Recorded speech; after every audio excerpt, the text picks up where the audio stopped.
जी, बिस्मिल्लाहिर्रहमानिर्रहीम। आवाज़ आ रही बच्चों? जा रही आवाज़ ना? चलें, ठीक है।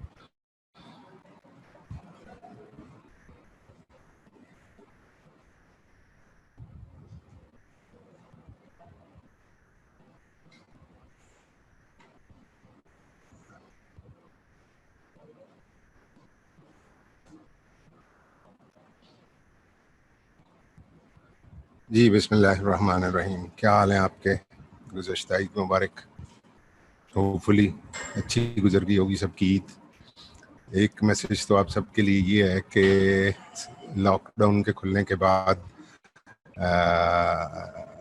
Number of patients being for corona positive has increased many folds. ठीक है, मीडिया जो कुछ भी कहता रहे, you should stay back at home and wear mask and wash your hands frequently. और कोई हॉट सिप्स, चाहे वो आप चाय पीते रहें या उसमें कोई चना मक्खी डाल लें या what ever, but keep on taking hot liquids through the day every 2 hours और 3 hours, ताकि आप इससे बचे रहें। And try not to go to markets, rush वाली जगहों पे नहीं जाए। ठीक है, आज जो हमारा टॉपिक है, जो हम डिस्कस करने जा रहे हैं, जीआईटी आपका चल रहा है, उसमें एंटी एमेटिक ड्रग्स, एमएसएस कहते हैं वॉमिटिंग को या नाउजिया को। ठीक है, एक बैड सी फीलिंग जो वॉमिटिंग से जस्ट पहले बंदे को होती है, अगर उसने कुछ गलत चीज़ खा पी ली है या उसको किसी ड्रग का एडवर्स इफेक्ट हुआ है, तो उस बैड फीलिंग को हम नाउजिया कहते हैं, which is really killing. Unless you experience it, you can not really appreciate what patient is going through. ठीक है, नाउजिया एक बहुत बुरी फीलिंग होती, बल्कि वॉमिटिंग से कदरे रिलीज मिल जाती है अगर वॉमिट आउट कर दे बंदा स्टमक के कॉन्टेक्ट्स को। Otherwise nausea is a big issue. ठीक है, अब इसकी कॉजेज उस नाउजिया की या वॉमिटिंग की क्या होती हैं? यहाँ पे हम बार बार नाउजिया एंड वॉमिटिंग कहने की बजाय सिर्फ वॉमिटिंग कह रहे हैं उसको, लेकिन इट मीन्स द सेम। ठीक है, vomiting including the aura which is there before the vomiting. इसमें वजूहात बहुत सारी हैं इसकी, और इसीलिए इसकी ट्रीटमेंट्स भी बहुत सारे तरीक़ों से की जाती है। उनके ऊपर हम बाद में आएंगे, पहले हम कॉजेज़ ऑफ वॉमिटिंग को ज़रा से समझ लें कि कोई गैस्ट्रो इंटेस्टाइनल ट्रैक की इन्फेक्शन, गैस्ट्रोएंटराइटिस जिसे हम कहते हैं, मैदे की इन्फेक्शन, उसमें बंदे को वॉमिटिंग हो सकती। एक second, I will try to bring that.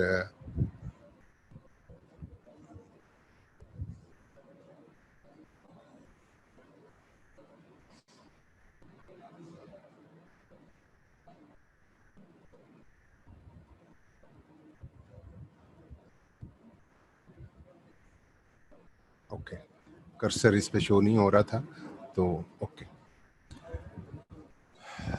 एक तो मैंने बताया कि गैस्ट्रोइंटेस्टाइनल ट्रैक की इन्फेक्शंस, गैस्ट्रोएंटराइटिस आप देखते हैं, आपने कहीं से बाहर से दही बल्ले खा लिए या आपने गोलगप्पे खा लिए और कोई इन्फेक्शन हो गई मैदे की या इंटेस्टाइन्स की, तो आपको वॉमिटिंग उसमें होती, साथ डायरिया भी आमतौर पे होता है।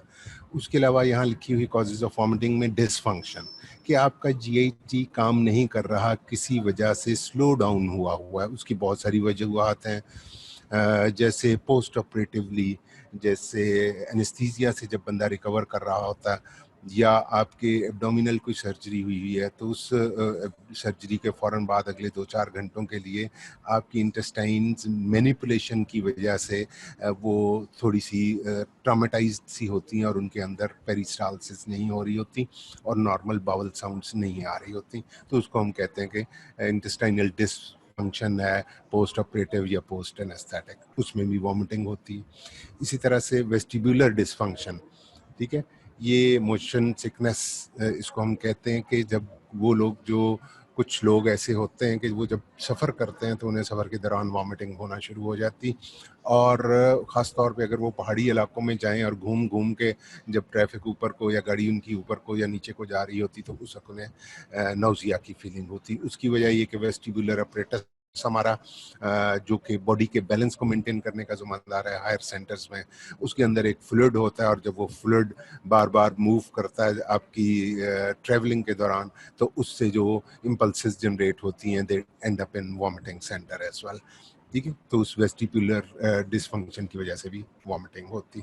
साइड इफेक्ट्स ऑफ ड्रग्स, तीसरी वजह, बहुत सारी ड्रग्स, आपको जिस ड्रग का कोई एडवर्स इफेक्ट नहीं पता होता या साइड इफेक्ट नहीं पता होता, आप नाउजिया वॉमिटिंग डायरिया लिख देते हैं, लेकिन सारी ड्रग्स नाउजिया वॉमिटिंग डायरिया नहीं करती, लेकिन कुछ ड्रग्स करती हैं, तो उसको भी हमें मैनेज करना होता है। अगर तो ड्रग की डोजेज ज़्यादा है तो उसको डिक्रीज़ करके देखते हैं। अगर ड्रग उसके मैंने जब आपको एडवर्स इफेक्ट्स पढ़ाएंगे तो उसमें शायद मैंने पहले आपको पढ़ा चुका हूँ, उसमें मैंने जिक्र किया था कि हम ड्रग को रोक के देखते हैं। अगर ड्रग रोकने से नाउजिया ठीक हो रहा है तो इसका मतलब उस ड्रग की वजह से हो रहा है, तो फिर हम या ड्रग बदल देते हैं या हम एक बैलेंस नया आइडेंटिफाई कर लेते हैं कि हमें उस बंदे को का नाउजिया को बर्दाश्त करना है या उसकी एलिमेंट जिसकी वजह से उसको वो ड्रग दी जा रही है उसको बर्दाश्त कर रहे हैं, तो we come to a new normal. ठीक है, हम दोनों में से एक चीज़ मैनेज कर लेते हैं। तीसरी चीज़ रेडिएशन, कैंसर के पेशेंट्स में रेडियोथेरेपी होती, उसके बाद नाउजिया और वॉमिटिंग होता है और बहुत बुरा होता है, और कैंसर कीमोथेरेपी के बाद तो होता ही होता है। वो इतना खौफनाक होता है कि उसे हम कहते हैं chemotherapy induced, CINV, chemotherapy induced nausea and vomiting. ये इतना खौफनाक होता है कि लोगों को जब कीमोथेरेपी की शॉट जिस दिन लगनी होती है, उनको उससे पहले ही खौफ से वॉमिटिंग शुरू हो जाती, और कुछ लोगों को अगले 10-12 घंटे होती रहती है और कुछ लोगों को पूरा हफ्ता महीना चलती है वो नाउजिया वॉमिटिंग। तो ये एक मेजर चैलेंज है मॉडर्न मेडिसिन के लिए कि हमने ऐसे पेशेंट को, जिन्हें ज़ाहिर है उनकी कीमोथेरेपी भी हम नहीं बंद कर सकते क्योंकि वो कैंसर है दूसरी तरफ, तो ऐसे पेशेंट्स के नाउजिया को मैनेज करना इज़ अ बिग चैलेंज। उसके अलावा next reason is pregnancy. Pregnancy में आपने फिल्मों ड्रामों में भी देखा होगा कि जो पहला साइन होता है कि बहू को नाउजिया सा हो रहा है और she rashes towards washroom and वहाँ पे जाके वो वॉमिट कर देती है और घर में खुशी की खबर फैल जाती है। This is very difficult period of life for the ladies. Pregnancy के साथ जो एसोसिएटेड नाउजिया जो कुछ लोगों में फॉर सम रीजंस कम होता है और कुछ लोगों में बहुत ज़्यादा होता है, और इट्स वेरी सिकनिंग, बहुत तकलीफ़ें होती हैं ख़वातीन। तो ये इसको हम मॉर्निंग सिकनेस कहते हैं। जो ट्रैवलिंग की वजह से होती है उसको हम मोशन सिकनेस कहते हैं। जो और इसकी प्रेगनेंसी में बेसिकली हार्मोन्स नए जो सिक्रीट हो रहे हैं ओवरी से, प्लेसेंटा से, वो सारी बॉडी की केमिस्ट्री को चेंज करते हैं, और वो सेंटर्स, वो मैसेजेस जब हायर सेंटर्स तक पहुंचते हैं तो कीमोरिसेप्टर ट्रिगर जोन जो है वो वॉमिटिंग सेंटर को मैसेज भेजता है। वो डायग्राम में भी आपको दिखाता हूँ, आपको और क्लियर हो जाएगा कि प्रेगनेंसी में पिछली दफ़ा मैं ये लेक्चर MBBS के स्टूडेंट्स को ले रहा था तो उन्होंने कहा जी सर वो मस्करेनिक रिसेप्टर्स का प्रेगनेंसी से क्या ताल्लुक। इनफैक्ट प्रेगनेंसी से जो हार्मोन्स रिलीज होते हैं, नया एक गश ऑफ हार्मोन्स होता है बॉडी के अंदर, दैट चेंजेस द केमिस्ट्री, और उसको कीमोरिसेप्टर ट्रिगर जोन आइडेंटिफाई करता है और रिस्पॉन्ड करता है थ्रू वॉमिटिंग। ओके, और कीमोरिसेप्टर ट्रिगर जोन में मस्करेनिक रिसेप्टर्स भी होते हैं और बहुत सारे रिसेप्टर सबटाइप्स के अलावा। ठीक है, तो उस पर हम बाद में आते हैं। CNS इन्फेक्शंस, हो ये बहुत एक खौफनाक सूरत हाल है। CNS की इन्फेक्शन, CNS की आमतौर पे मेनिंजीज की इन्फेक्शंस होती है, मेनिंजाइटिस जिसे कहते हैं। वो वायरल भी हो सकता है, बैक्टीरियल भी हो सकता है, ट्यूबरकुलस भी हो सकता है। तो उसमें फिट्स पड़ती हैं और हाई ग्रेड फीवर होता है और उसके अलावा वॉमिटिंग होती है। ठीक है, उसके अलावा किसी वजह से भी इन इनक्रा इंट्राक्रेनियल प्रेशर अगर बढ़ जाए, जैसे हेड इंजरी में बढ़ जाता है, तो उससे भी वॉमिटिंग इंड्यूस होती। उसके अलावा स्ट्रेस, बात आपने बच्चे देखे होंगे कि स्कूल जाने से वो इतने खौफजदा होते हैं कि दे स्टार्ट वॉमिटिंग। वो कोई मतलब बहानेबाजी नहीं कर रहे होते। In fact that stress of facing the teacher, that stress of going to the school and all that does initiate some signals in the higher centers which end up in the vomiting centre. तो उससे भी, जो मैंने chemotherapy induce nausea and vomiting में भी जिक्र किया था कि जिस दिन कीमोथेरेपी होनी होती शाम को, उस दिन सुबह से ही पेशेंट को वॉमिटिंग शुरू हो जाती, उस खौफ की बिना पे जो कीमोथेरेपी लेने के बाद जो जिस मुश्किल सूरत हाल में हो जाता। So this stress is a factor जिसको हम डाइजिपाम वगैरह या एंग्जियोलिटिक दे के या उन ड्रग से हम मैनेज करते हैं। उसके अलावा पेरिटोनाइटिस, ये एक टाइफॉइड में या अदरवाइज एब्डोमिनल इंजरी में एक पेरिटोनियम की इन्फेक्शन हो जाती है, हमारी जो एब्डोमिनल शीथ अंदर होती है उसकी इन्फेक्शन हो जाती। उसके अलावा हेपेटोबिलियरी सिस्टम के डिसफंक्शन की वजह से, किसी वजह से गॉल ब्लैडर में कोई मसला आ रहा है और उसके बिलरी जूस के फ्लो में कोई ऑब्स्ट्रक्शन आ गई तो उससे भी वॉमिटिंग हो सकती है। So these are all causes. हमें जब भी वॉमिटिंग को डील करना है तो हमें साथ उसकी जो पॉजिटिव एजेंट है उसको नज़र में रखना है, और ताकि हम देख सकें उनमें से जो चीज़ हम अवॉइड कर सकें उसको अवॉइड करना है। जिस चीज़ के बगैर गुजारा नहीं है, जैसे कैंसर कीमोथेरेपी है या प्रेगनेंसी है, उसको हमने फिर मेडिसिन से मैनेज करना है। तो ये आज का टॉपिक है और इसमें हम आगे चलते हैं कि हम क्या करते हैं। Afferent input of vomiting centre, ये आप ज़रा इसको समझ लें एक दफ़ा तो तमाम ज़िंदगी के लिए आपको बहुत सारे सवालों के जवाब मिल जाएंगे। ब्रेन के अंदर ये जो हमारा मेडुला ऑब्लोंगेटा होता है, उसमें एक सेंटर होता है जिसको हम वॉमिटिंग सेंटर कहते हैं। ये सेंटर बहुत सारी जगहों से मैसेजेस रिसीव कर रहा होता है। एफरेंट मैसेजेस बहुत सारी जगहों पे आ रहे होते हैं। मसलन पेट में कोई गड़बड़ हुई, मैदे में गड़बड़ हुई, मैदे में खाना ज़्यादा खा लिया तो मैकेनो रिसेप्टर्स वहाँ पे होते हैं, जो कि मैदे की उस एक्सपेंशन को जब आप ठोस के उसको भर लेते हैं तो उसकी एक्सपेंशन से सिग्नल्स जनरेट होते हैं जो वॉमिटिंग सेंटर को जाके कहते हैं कि भाईजान मेरी जान छुड़ाओ, थोड़ा वॉमिट आउट करो ताकि मैं रिलैक्स कर जाऊँ। ओके, इसी तरह से कीमो रिसेप्टर्स होते हैं, ये स्टमक में भी होते हैं और बाकी जीआईटी के पार्ट्स में और लिवर में भी उन जगहों पे होते हैं। ये भी सिग्नल्स जब कोई केमिकल, जैसे मैंने बताया कि प्रेगनेंसी में या कीमोथेरेपी की सूरत में यहाँ पे भी या कोई ओरल मेडिकेशन आपने ली है तो ड्रग का जो साइड इफेक्ट्स वो ऐसे जनरेट होते हैं कि यहाँ से कीमो रिसेप्टर जो हैं वो मैसेज भेजते हैं वॉमिटिंग सेंटर को कि प्लीज़ एम्प्टी मुझे मेरा कोई बंदोबस्त करो, और वॉमिटिंग सेंटर फिर वहाँ से इफरेंट सिग्नल्स भेजता है टुवर्ड्स द, यहाँ पैरासिम्पैथेटिक और मोटर इफरेंट एक्टिविटी होती। आप एक ख़ास पोस्चर में आके आप अपने एब्डोमिनल कंटेंट को पुश आउट करते हैं ख़ास पोजीशन में जाके और बेसन में सब कुछ गिरा देते हैं। ये बेसिकली ये वॉमिटिंग सेंटर से कमांड आई होती है जिसको बाकी बॉडी फिर रिस्पॉन्ड करती। लेकिन वो क्यों वॉमिटिंग सेंटर ऐसी कमांड देता है? इसलिए कि पेरिफ्री से उसको ये सिग्नल्स आ रहे होते हैं कि कुछ करो। इसी तरह से ये सेरोटोनिन रिसेप्टर 5-HT3 रिसेप्टर्स जिन्हें हम कह लें, ये भी वॉमिटिंग के लिए वॉमिटिंग सेंटर को अगर ये इग्नाइट हो जाए किसी वजह से तो ये भी वॉमिटिंग सेंटर को मैसेज भेजते हैं। उसके अलावा वेस्टिब्यूलर सिस्टम, मैंने बताया कि जब आप ट्रैवल करते हैं तो उसमें disbalance in semi circular canals में आता है, उस एंडोलिम्फ का या उस फ्लूइड का, तो वहाँ से भी वहाँ H1 रिसेप्टर्स भी होते हैं, M1 रिसेप्टर्स भी होते हैं, तो वहाँ से सिग्नल जनरेट होता है और वो भी वॉमिटिंग सेंटर को इग्नाइट करता है और वॉमिटिंग उसके बाद शुरू हो जाती। दिस इज हाउ के हमारी मोशन सिकनेस होती।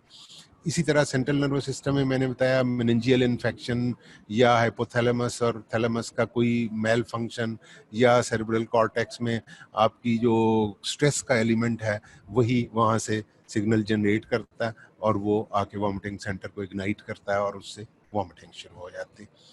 इसी तरह से जो कीमोरिसेप्टर ट्रिगर जोन, ये वॉमिटिंग सेंटर जो होता है ये ब्लड ब्रेन बैरियर के अंदर होता है, मतलब यहाँ तक जो बॉडी के अंदर सर्कुलेटिंग केमिकल्स हैं वो वहाँ तक नहीं पहुँचते।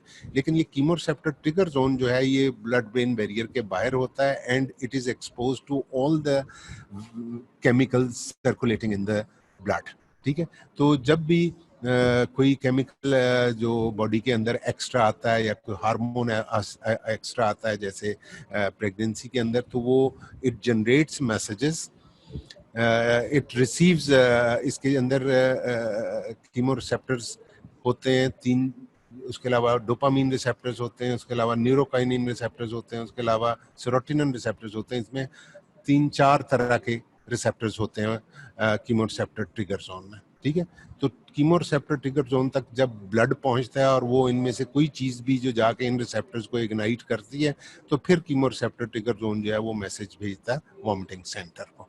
तो ये थोड़ा सा एक समझिए रिले स्टेशन है कि बाकी बॉडी के जो हालात हैं केमिकल और अदरवाइज उनको ये रीड करके कि बॉडी के अंदर कोई एक्स्ट्रा केमिकल आ गया या बॉडी के अंदर कोई पॉइजनस चीज़ आ गई है या कोई ड्रग ज़्यादा आ गई है, तो ये वो यहाँ से मैसेजेस जनरेट करता है और पास ही वो वॉमिटिंग सेंटर को भेज देता है। ये बेसिकली यहाँ से मैसेज यहाँ जा रहा होता है, लेकिन इसमें चूंकि उनके रिसेप्टर्स के नाम लिखने थे तो वो अलग से यहाँ पे कीमोरिसेप्टर ट्रिगर जोन लिख के वहाँ से एरो बनाया हुआ है। अदरवाइज ये कीमोरिसेप्टर ट्रिगर जोन इसके बिल्कुल पास ही पड़ा होता है और यहाँ से मैसेज यहाँ चला जाता है। तो वॉमिटिंग सेंटर में फिर अपने रिसेप्टर्स होते हैं, वहाँ पे हिस्टामिन रिसेप्टर्स भी हैं, मस्करेनिक रिसेप्टर्स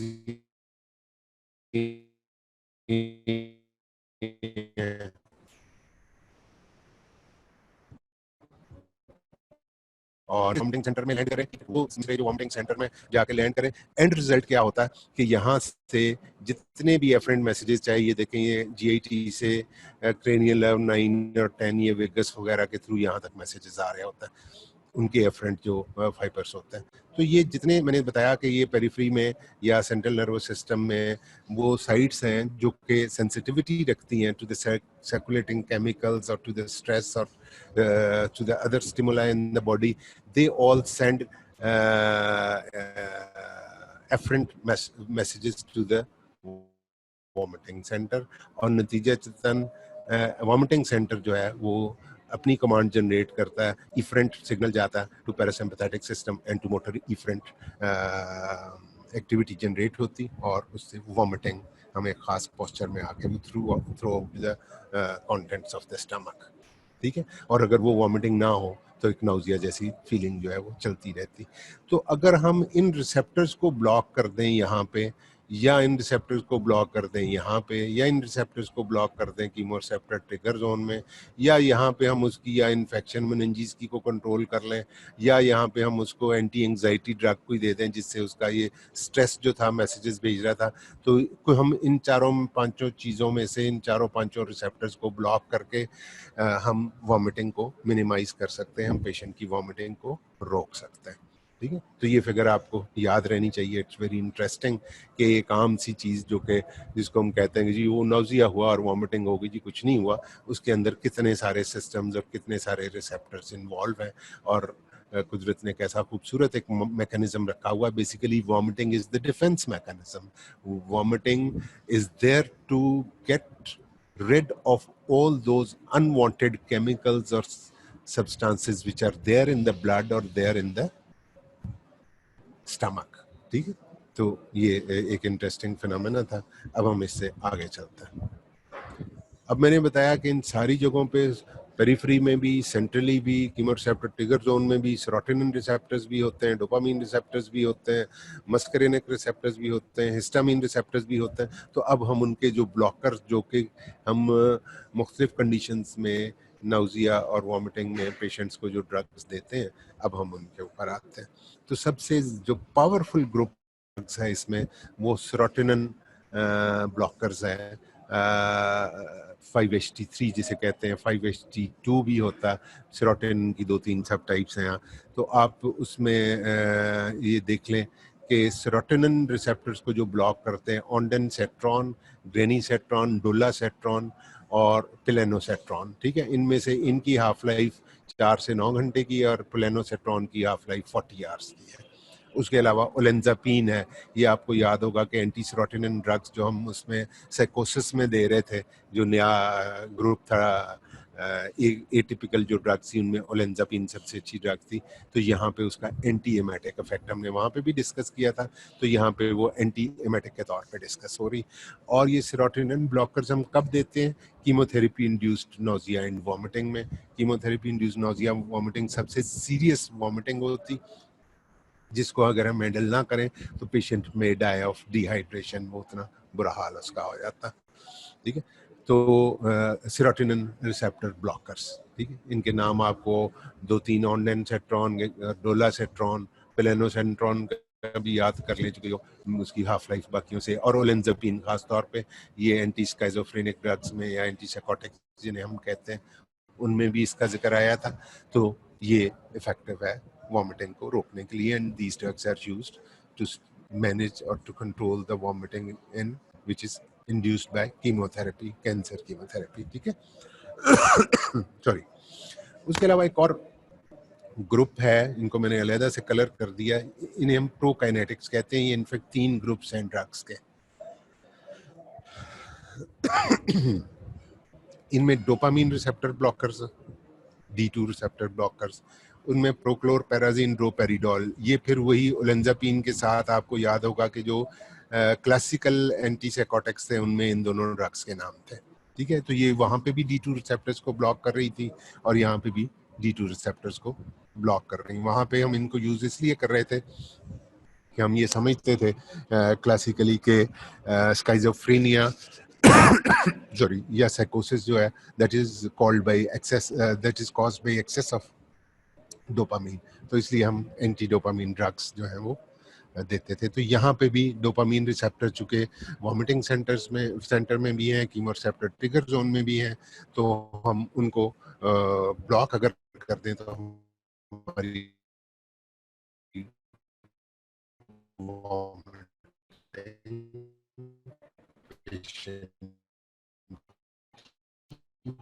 बेहतर हो।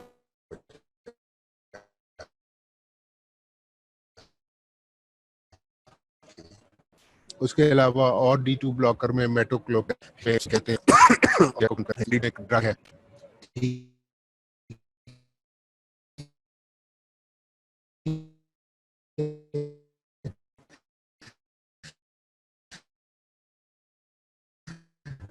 मुटिलियम के नाम से आती है। ये वो ड्रग्स हैं जो कि डोपामीन रिसेप्टर ब्लॉकर्स हैं और ये GAT की मोटिलिटी को एनहेंस करते हैं।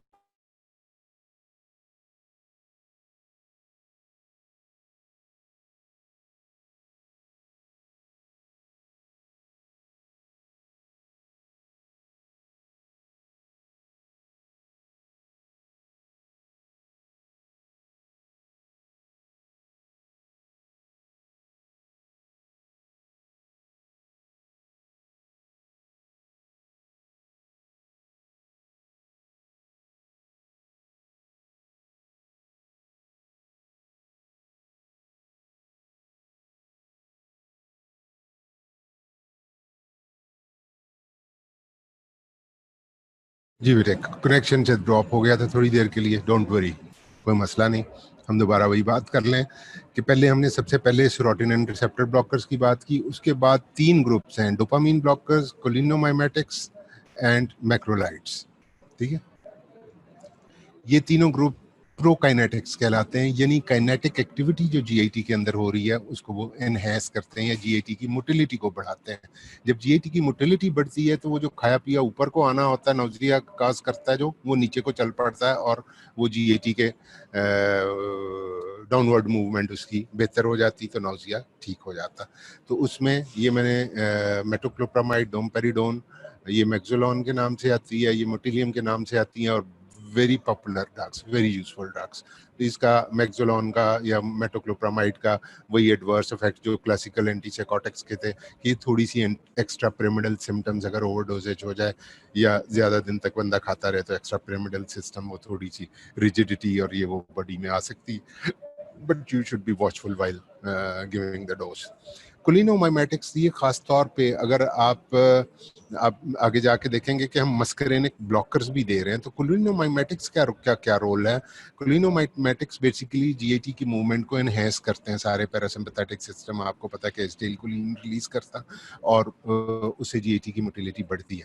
तो वो पोस्ट ऑपरेटिव सूडो ऑब्स्ट्रक्शन, मैंने बताया था आपको कि पोस्ट ऑपरेटिवली ये हो जाता है कि मैनिपुलेशन की वजह से बाज़ औक़ात GIT का रिदम वापस नहीं आता और GIT की मूवमेंट जो है वो सफिशिएंट नहीं होती कि वो गैस्ट्रिक कंटेंट्स को या इंटेस्टाइनल कंटेंट्स को आगे पुश करें। तो ऐसे में हम नियोस्टिग्मीन जो कि इनडायरेक्टली एक्टिंग कोलिनोमाइमेटिक है, वो थोड़ा सा पेशेंट को दे देते हैं।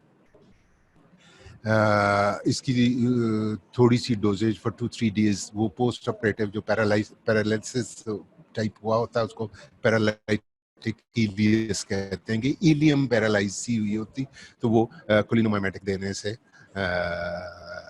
मूवमेंट होती और बावल साउंड्स वापस आ जाती हैं, पेशेंट का नौजिया शौजिया रिलीफ हो जाता। मैक्रोलाइड्स, ये एक एंटीबायोटिक्स का ग्रुप है जिसका साइड इफेक्ट ये कि ये डायरिया कॉज करते हैं। एरिथ्रोमाइसिन खास तौर पे पेशेंट्स में जिनको 5-7 साल डायबिटीज को हो जाते हैं, उनका इंटेस्टाइनल एक्टिविटी और गैस्ट्रिक एक्टिविटी स्लो हुई होती, डल हुई होती, उसको हम गैस्ट्रोपेरेसिस कहते हैं। तो ऐसे पेशेंट को हम एरिथ्रोमाइसिन अगर दे दें, not for its antibiotic effect but the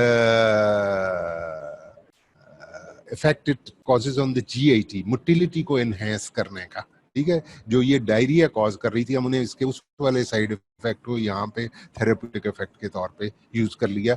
तो ये अब आपकी बुक्स में ये आ गया, इसका मतलब है कि ये एस्टेब्लिश हो गया कि डायबिटिक गैस्ट्रोपेरेसिस में खास तौर पे हम थोड़ी सी एरिथ्रोमाइसिन दे के पेशेंट के जीआईटी को इतना सा इरिटेट कर देते हैं कि वो आगे को चल पड़े, ठीक है, और नाउजिया उसका रिलीफ हो जाए या वॉमिटिंग रिलीफ हो जाए। तो ये तीनों ग्रुप्स चूंकि गैस्ट्रिक और गैस्ट्रोइंटेस्टाइनल कंटेंट्स की मूवमेंट को एनहेंस करते हैं, उनकी डाउनवर्ड मूवमेंट को फैसिलिटेट करते हैं, तो इन्हें हम कहते हैं प्रोकाइनेटिक्स। तो ये तीनों ग्रुप्स आपको अलग से पता होने चाहिए और उनके आगे वो कंडीशंस भी लिखी हुई कि किस किस में ये यूज होते हैं। डोपामीन ब्लॉकर CINV में भी यूज होता और अदरवाइज किसी भी किस्म के नौजिया में, चूंकि डोपामीन का MSH में काफ़ी रोल है वॉमिटिंग में, तो इसलिए डोपामीन ब्लॉकर काफ़ी सारी कंडीशंस में यूज हो जाता है। Then in histamine blockers, H1 blockers, ठीक है। अब हिस्टामीन रिसेप्टर्स भी मैंने आपको बताया पिछली डायग्राम में कि वो वेस्टिबुलर अपरेटस में मौजूद होते हैं। तो अगर हम उन रिसेप्टर्स को ब्लॉक कर दें तो वेस्टिबुलर डिस्टर्बेंस या डिसफंक्शन की वजह से जो सिग्नल वहाँ से जनरेट होकर वॉमिटिंग सेंटर को जाने हैं वो रुक सकते हैं। तो उसमें डाइफेनहाइड्रामीन, मैक्लिजीन और साइक्लिजीन, खास तौर पे ये मैक्लिजीन साइक्लिजीन जो है ये मोशन सिकनेस में, चूँकि वेस्टिबुलर उसको अपरेटस से जो रिसेप्टर्स इग्नाइट हो रहे होते हैं वहाँ से वॉमिटिंग जनरेट होती, तो वहाँ पे ये H1 रिसेप्टर्स को ब्लॉक कर देते हैं वेस्टिबुलर अपरेटस में जाके, और उससे नाउजिया बेहतर हो जाता है, खास तौर पे मोशन सिकनेस के पेशेंट्स में। मस्करेनिक रिसेप्टर ब्लॉकर्स, अब वहाँ पे हमने कोलिनोमाइमेटिक्स दे के जो उसकी प्रोकाइनेटिक एक्टिविटी थी उसको एनहेंस किया था। अब हम कुछ जो एंटी कोलिनर्जिक्स हैं या एंटी मस्करेनिक ड्रग्स हैं, खास तौर पे स्कोपोलामीन, ये मोशन सिकनेस में इसका बहुत इफेक्ट देखा गया है कि ये जो मस्करेनिक रिसेप्टर्स वेस्टिबुलर अपरेटस के अंदर होते हैं ये उनको जाके ब्लॉक करती, जिसकी वजह से वॉमिटिंग रुक जाती है और मोशन सिकनेस में पेशेंट बेहतर ही है। बल्कि scopolamine is the drug of choice, सबसे बेहतरीन ड्रग जो मोशन सिकनेस में दी जाती है वो स्कोपोलामीन है। वहाँ पे जो हम कोलिनोमाइमेटिक दे रहे थे उसका रोल और था, वो पेरिफेरली जाके एक्ट कर रही थी उस इंटेस्टाइन के ऊपर जो कि ऑपरेशन के बाद डल सी हो गई और रिस्पॉन्सिव नहीं रही। तो वहाँ पे हमें कोलिनोमाइमेटिक इफेक्ट चाहिए था, यहाँ पे हमें एंटी कोलिनर्जिक इफेक्ट चाहिए। मस्करेनिक ब्लॉकर देके हम वेस्टिबुलर अपरेटस के अंदर जो मस्करेनिक रिसेप्टर्स हैं उनको ब्लॉक करते हैं, ठीक है। तो यहाँ पे हम एक और तरह से एंटीएमेटिक इफेक्ट जनरेट करते हैं, यहाँ पे बिल्कुल उसका अपोजिट मैकेनिज्म है।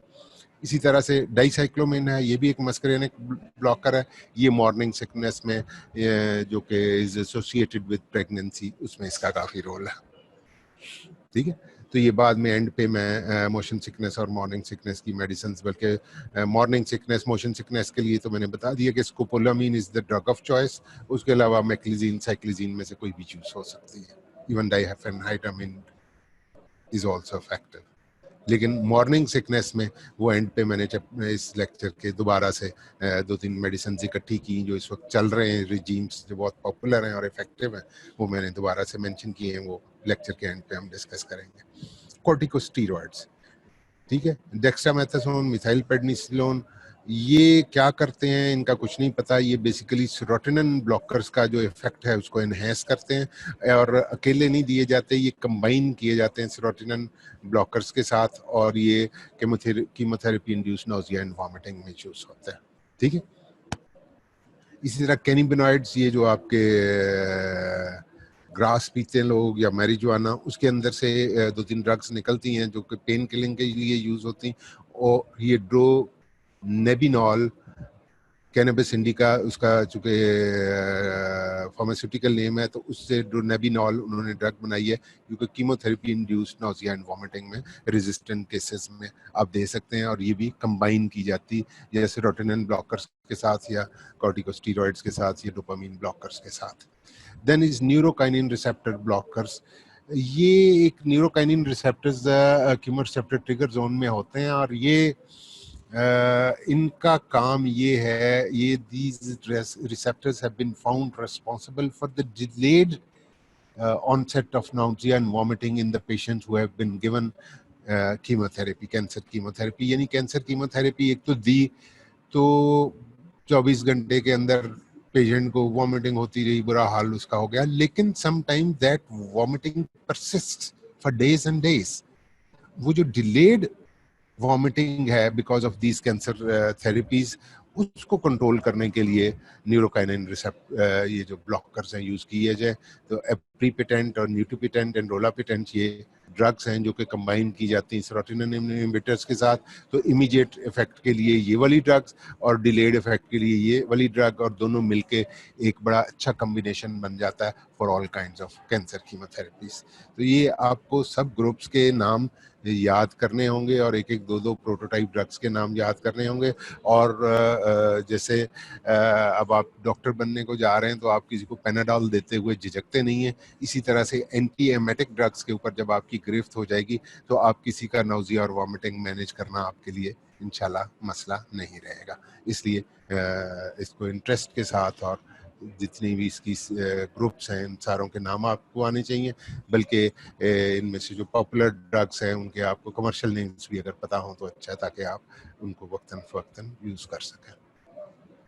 अब थोड़ी थोड़ी सी उनकी बाकी फार्माकोलॉजी और फार्माकोकाइनेटिक्स वगैरह और मैकेनिज्म पे हम बात करते हैं। सबसे पहले हम सेरोटोनिन रिसेप्टर ब्लॉकर जो ऑन्डेनसेट्रॉन, ग्रेनिसेट्रॉन, डोलासेट्रॉन, इनमें से ये तीनों का half life is 4 to 9 hours मैंने आपको बताया, और पेलेनोसेट्रॉन का 40 आवर्स है। ठीक है,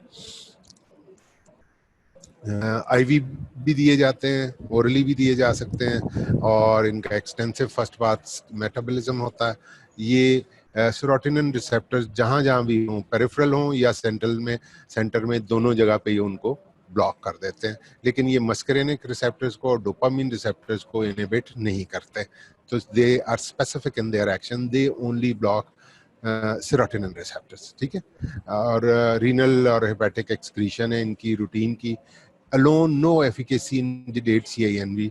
मैंने आपको बताया था कि इनकी एक तो हाफ लाइफ भी कम है, इवन पेलेनोसेट्रॉन भी 24-30 घंटे के बाद अपनी एफिकेसी वहाँ पे लूज कर जाती है, और उस डिलेड टाइप जो वॉमिटिंग है कीमोथेरेपी इंड्यूस्ड, उसमें इनका अकेले कोई इफेक्ट नहीं, बल्कि इनको न्यूरोकाइनिन रिसेप्टर ब्लॉकर्स के साथ कंबाइन करके, प्रीपेटेंट वगैरह के साथ कंबाइन करके दिया जाता है, ताकि immediate nausea and delayed nausea या immediate vomiting and delayed vomiting दोनों को मैनेज किया जा सके।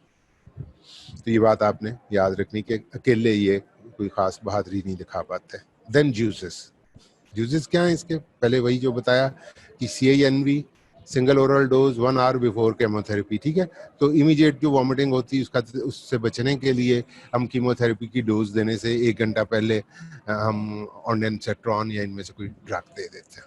ठीक है, prevention and treatment of post anaesthesia nausea and vomiting. जो सर्जरी के बाद या एनेस्थीसिया के बाद नाउजिया एंड वॉमिटिंग होता है, उसको प्रिवेंट करने के लिए भी, और अगर पेशेंट को हो रहा हो नाउजिया वॉमिटिंग तो उसकी ट्रीट करने के लिए भी हम इनको सेरोटोनिन ब्लॉकर्स को यूज करते हैं।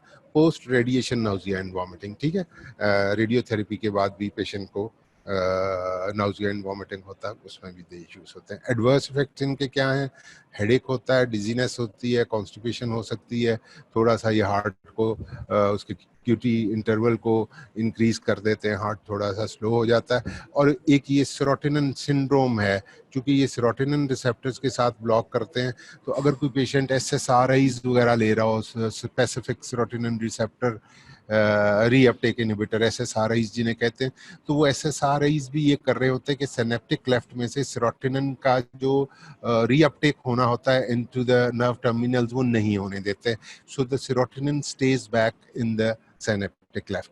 तो दूसरी तरफ से ये वाली ड्रग्स जो हैं ये सिनेप्टिक रिसेप्टर्स को ब्लॉक कर रही होती, तो ये भी सेरोटोनिन को काम नहीं करने दे रही होती।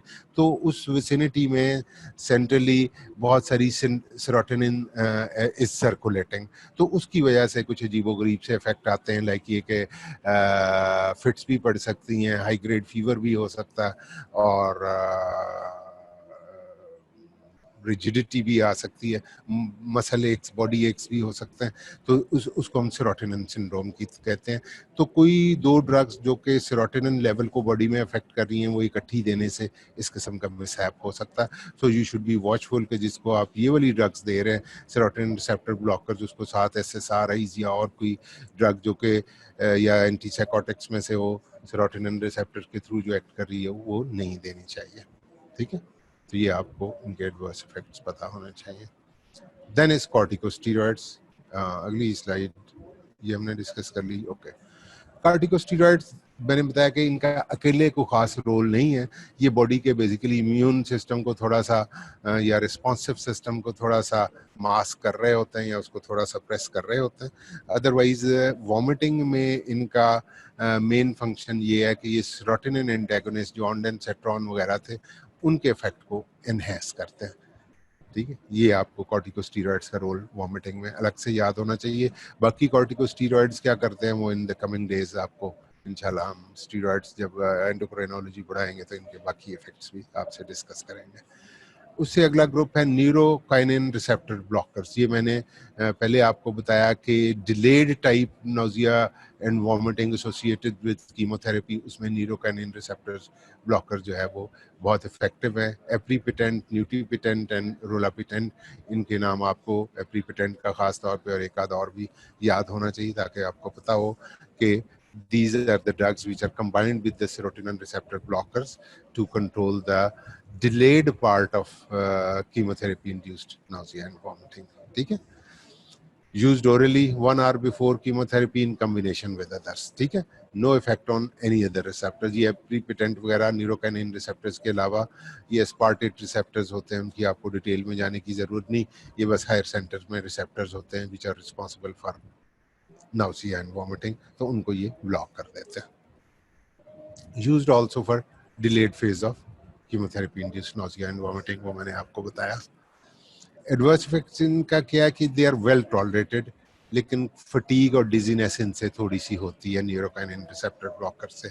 लेकिन एक काम ये करते हैं कि कुछ माइक्रोसोमल एंजाइम्स को ये इनहिबिट करते हैं और कुछ को इंड्यूस कर रहे होते हैं। तो इसलिए इनको बाकी और दीगर ड्रग्स के साथ कंबाइन करते ज़रा एहतियात से काम लेना होता है कि जो ड्रग्स माइक्रोसोमल एंजाइम सिस्टम को इंड्यूस करती हैं या इनहिबिट करती हैं वो दूसरी ड्रग की सर्कुलेटिंग लेवल चेंज कर सकती हैं, तो उससे ड्रग इंटरेक्शन डेवलप हो सकते हैं और कोई नुकसान हो सकता है पेशेंट का। तो इसलिए while combining these drugs with any other drug you should be careful. किसी भी और वजह से पेशेंट कोई भी मेडिसिन ले रहा है, एंटीकोएगुलेंट ही ले रहा है, तो उसके साथ ये अगर एंजाइम्स को इंड्यूस कर दे या इनहिबिट कर दे तो कुछ गड़बड़ हो सकती, तो you should be watchful about the drug level of the other drug. ठीक है, या इसको कंबाइन ना किया जाए। अब ये ग्राफिकल प्रेजेंटेशन है कि कौन सा ग्रुप, इतने सारे ग्रुप आपको बता दिए कि इनमें से कौन सा ग्रुप सबसे पावरफुल है।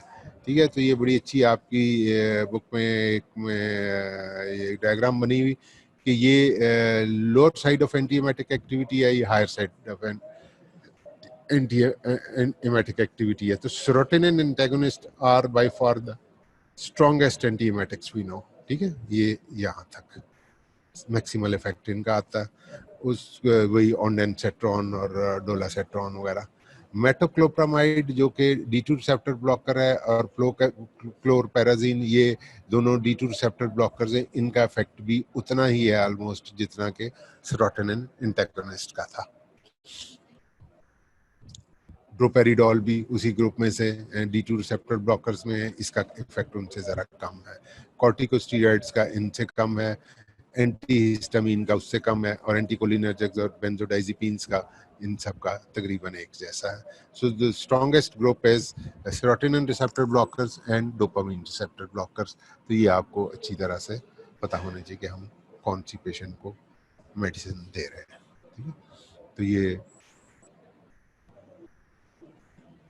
अब उन्होंने देखा कि एंटी मैटिक कॉम्बिनेशन, आमतौर पे सिंपल एमएसएस को या नाउजिया वॉमिटिंग को करेक्ट करने के लिए हम ड्रग्स के कॉम्बिनेशंस नहीं देते, लेकिन कीमोथेरेपी इंड्यूस जो नाउजिया एंड वॉमिटिंग है उसमें हमें कुछ ना कुछ करना पड़ता है, वरना अकेली कोई भी ड्रग उसको काबू में नहीं ला पाती।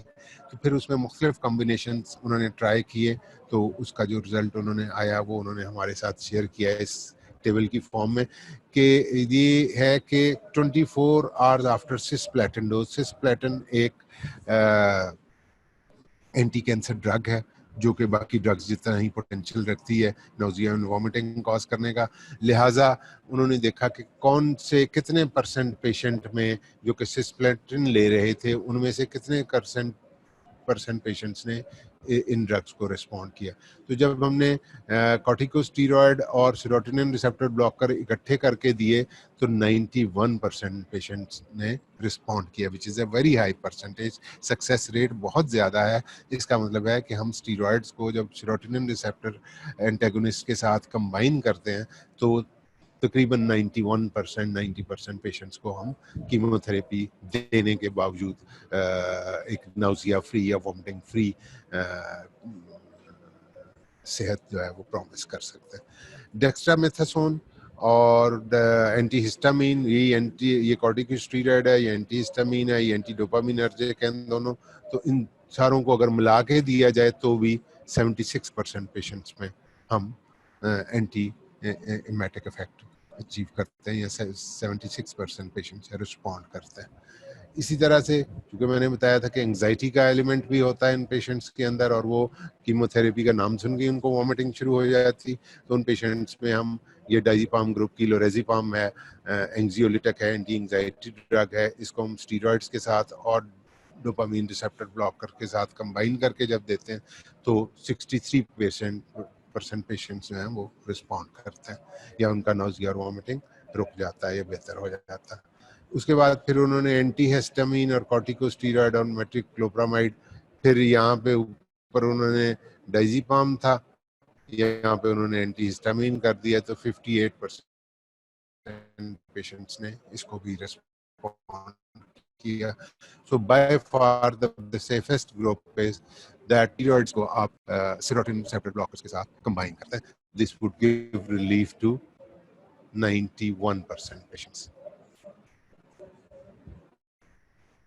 ठीक है, ये आपको याद रहने चाहिए कॉम्बिनेशन, ये आपसे पूछे जा सकते हैं कि स्ट्रॉन्गेस्ट कॉम्बिनेशन कौन सा है और CINV में कौन सा दिया जाता है वगैरह वगैरह। यहाँ पे ये सिर्फ CINV के मुख्तलिफ 4 कॉम्बिनेशंस आपको बताए गए हैं और उनकी इफेक्टिवनेस बताई गई है। तो ये आखिर पे मैंने कहा था कि हम स्लाइड डिस्कस करेंगे कि मॉर्निंग सिकनेस में नाउजिया और वॉमिटिंग जो होता है प्रेगनेंसी में फर्स्ट ट्राइमेस्टर में ख़ास तौर पे ख़वातीन को उसको हैंडल करने का हमारे पास क्या तरीका है कि M1 ब्लॉकर्स हम दे सकते हैं, डाइसाइक्लोमिन देते हैं, और हम मैक्लिजीन दे सकते हैं। मैक्लिजीन को पेरिडॉक्सिन, विटामिन B6 की एक प्रेपरेशन है पेरिडॉक्सिन और मैक्लिजीन को मिला दें तो उस ड्रग का नाम है नेविडॉक्सिन। मतलब ये एक बहुत पॉपुलर ड्रग है जो कि नाउजिया कॉज्ड बाय प्रेगनेंसी को मैनेज करने के लिए दी जाती है और सेफ भी है। अहम बात ये कि जब हम प्रेगनेंसी के ख़ास तौर पे फर्स्ट ट्राइमेस्टर में ही नाउजिया हो रहा था और फर्स्ट ट्राइमेस्टर में भी ज़्यादा टेरेटोजेनिसिटी का खौफ होता, तो ऐसे में Nevidoxin which is a combination of meclizine and pyridoxine has been found to be a very effective drug. Metoclopramide मैंने बताया एंटी डोपामिनर्जिक ड्रग है, एंटी डोपामिन ड्रग है जो कि आती है, सॉरी ये हमारी स्लाइड ही गायब हो गई, एक सेकेंड हम अभी वहाँ पे आ जाते हैं।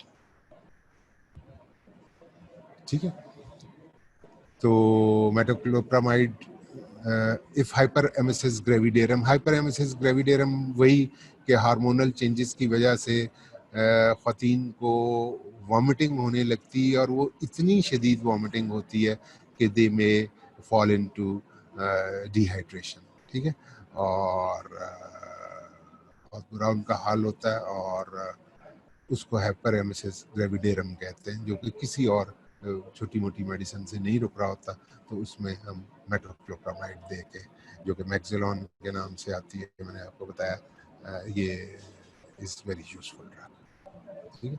तो आपको ये ड्रग्स चूँकि रूटीन में, since you are a doctor now इंशाल्लाह, तो people keep asking things like family में समटाइम्स पेशेंट होते हैं, तो पहला एडवांटेज जो आपको डॉक्टर बनने का होता है वो ये है कि for every small thing you don't have to rush to some doctor, you can yourself manage that, but only if you know the drug, if you know that which drug is safe, which drug would cause what side effects.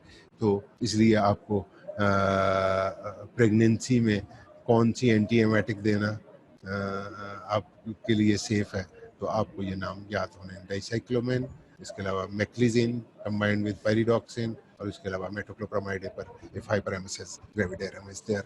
हाइपरेमेसिस gravidarum में patient का weight loss भी हो रहा होता है, उसको vomiting भी हो रही होती है, उसको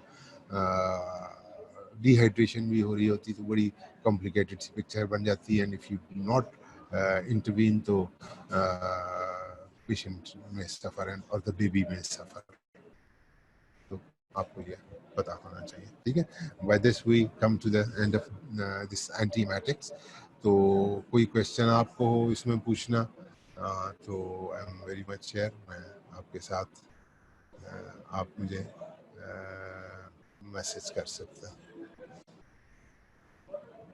please come up if you have any question, और इससे हट के कोई सेहत के बारे में आपने पूछना हो, क्योंकि नौजिया वॉमिटिंग इसकी कॉजेज़ पे आप जाएंगे तो आपको याद आएगा कि ये मतलब कैसे कैसे हो सकता है, ठीक है। तो कोई सवाल कर लो ताकि मुझे पता रहे कि इस इंटरनेट के दूसरे सिरे पे आप मौजूद हो और आप मुझे सुन रहे हो, और मेरा गला सर आफ्टर मील वॉमिटिंग होती है, अगर रनिंग करें तो जाहिर है अकल का तकाजा के खाने के बाद आप वॉक करें और आहिस्ता आहिस्ता करें। अगर आप खाने के बाद वर्जिश करना शुरू हो जाएं या हेड स्टैंड करना शुरू हो जाएं या इवन वो स्विमिंग करने चले जाएं, जहाँ पे कि मतलब आप लेटे भी होते हैं और हाथ पांव भी मार रहे होते हैं, या रनिंग करें, तो आपको वॉमिटिंग होगी, आपको होनी चाहिए। अगर कोई ऐसा करे तो मतलब उसको उसको सिर्फ थोड़ी सी कोई अकल की चुटकी देने की ज़रूरत है, उसको मेडिसिन की ज़रूरत नहीं, ठीक है।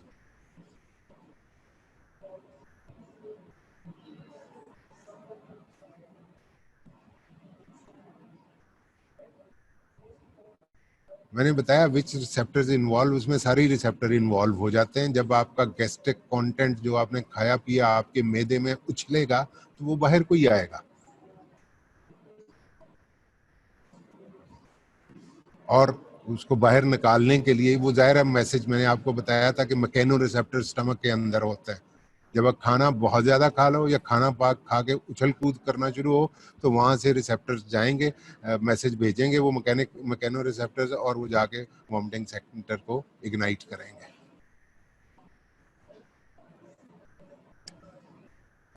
और कुछ?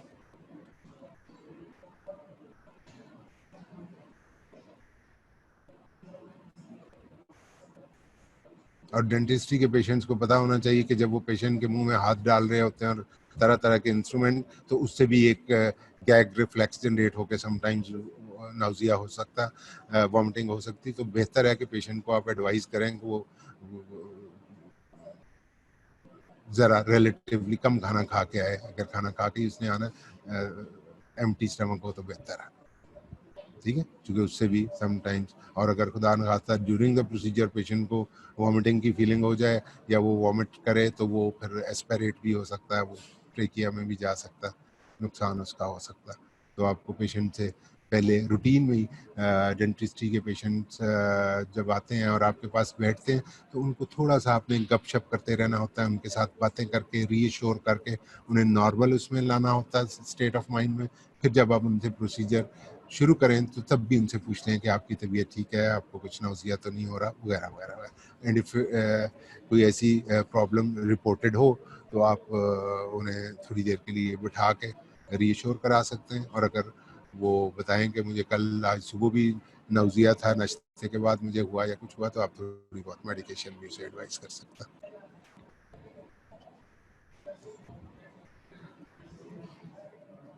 फार्माकोलॉजी के टेस्ट से पहले तो नहीं आपको नौसिया होता किसी को?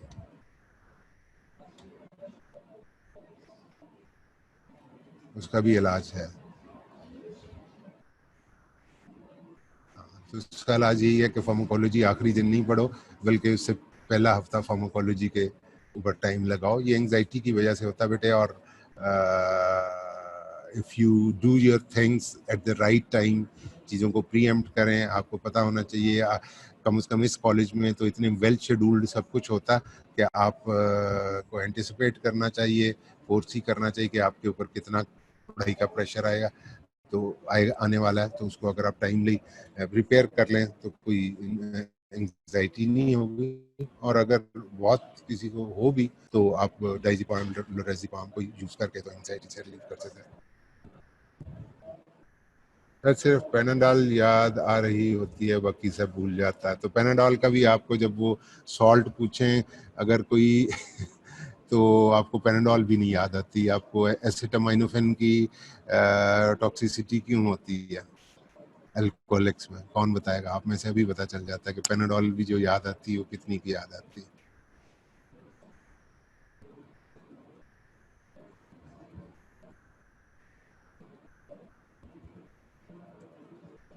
चलो, तो keep faith in Allah, stay back at home, mask पहन के निकले जहाँ कहीं जाएं, बहुत ज़्यादा सोशल गैदरिंग्स ना करें, जहाँ पे रश वाली जगहों पे हों लोग, या जहाँ किसी भी वजह से बहुत सारे लोग इकट्ठे हों वहाँ ना जाएं। मैं एक दफ़ा फिर बता रहा हूँ आपको कि शहर में अभी मुझे आज सुबह मतलब 2-3 फैमिलीज़ के मतलब मैसेजेस आए कि जी हम क्या करें, हमारा टेस्ट पॉजिटिव आ गया। तो मैं अभी थोड़ा सा शॉक्ड हूँ कि भी मतलब how to manage this situation. जबकि हॉस्पिटल जो पेशेंट्स जाते हैं वो और तरीके से मिसमैनेज हो रहे हैं, और जो होम क्वारंटाइन है उनको भी संभालना इसलिए मुश्किल हो जाता है कि वो मेटिकुलसली क्वारंटाइन होते नहीं, और जिस घर में एक पॉजिटिव होता है वहाँ पे फिर सारे पॉजिटिव हो जाते हैं। ठीक है, तो stay at home, stay safe. और कोई बात पूछनी, और कोई सवाल इससे हट के एंटीएमेटिक से, तो I am very much there, क्योंकि हमारे पास और 4-5 मिनट हैं इंशाल्लाह। जैसे कॉलेज कब रीओपन हो गए? यार ये कॉलेज रीओपन होने वाला जो है ना, सबसे पहले जब होंगे तो मेडिकल कॉलेजेस ही रीओपन होंगे, यूनिवर्सिटियों से भी पहले। ठीक है, क्योंकि यूएचएस वाले भी कह रहे हैं कि हम अपने एग्जाम्स टाइम पे लेना चाह रहे हैं। दूसरा ये कि जो एनवायरनमेंट बनने को जा रहा है आइंदा साल 2 साल, उसमें डॉक्टर्स की शदीद शॉर्टफॉल आ जाएगी। और इनफैक्ट अभी भी शॉर्टफॉल आई हुई है। मतलब जनरल हॉस्पिटल के कोई 60-70 डॉक्टर्स जो हैं वो कोरोना से इन्फेक्ट हो गए हैं, उनका टेस्ट पॉजिटिव आया। तो ऐसे में पीछे से अगर नई लॉट, मोटिवेटेड लॉट नहीं डॉक्टर्स की आएगी तो बड़ी गड़बड़ हो जाएगी। तो वो गवर्नमेंट उस पर कंसिडर कर रही है, उसको खोलने पे। तो आई होप के अनदर 15-20 डेज कॉलेजेस खुल जाएंगे, या शायद उससे भी पहले। तो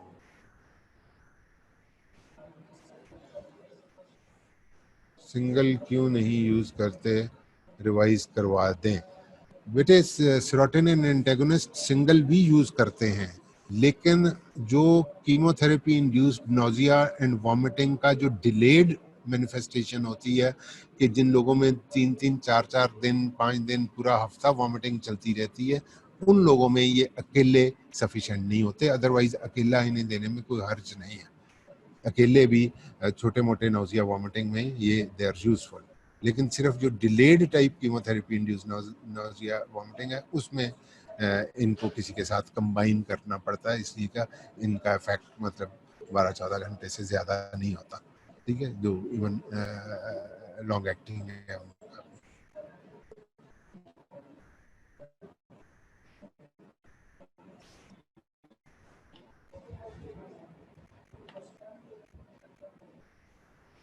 आप लोग पढ़ाई वढ़ाई कर रहे हो, वैसे कुछ किताबों को हाथ लगा लेते हो या बस लेक्चर ऑन करके बैठ जाते हो और इधर उधर देख रहे होते हैं, दूसरे कान में हेडसेट लगाया होता है, उस पर म्यूजिक सुन रहे होते हैं, शक्ल इधर नजर आ रही होती है, ऐसा तो नहीं होता? वेरी गुड, बहुत अच्छी बात है, पढ़ना चाहिए बेटे। मतलब जिस तरह की दुनिया एक क्राइसिस से का शिकार है, इसमें डॉक्टर्स का बहुत ज़्यादा रोल है और पढ़े लिखे अफराद has to lead the society ने। हमें इस क्योस में से निकलना है और उसका यही तरीका है। गवर्नमेंट भी बहुत मैं समझ में स्मार्टली एक्ट कर रही है। बहुत ज़्यादा लॉकडाउन करने का कोई फ़ायदा नहीं होता और अब दुनिया में जो एपिडेमियोलॉजिस्ट हैं वो यही कह रहे हैं कि एक दफा सब लोगों को कोरोना होगा और जो हर्ड इम्यूनिटी होगी, जो नेचुरल इम्यूनिटी लोगों में एक दफा बीमारी से एक्सपोज होती है, वो हर्ड इम्यूनिटी ही इस एपिडेमिक का इलाज।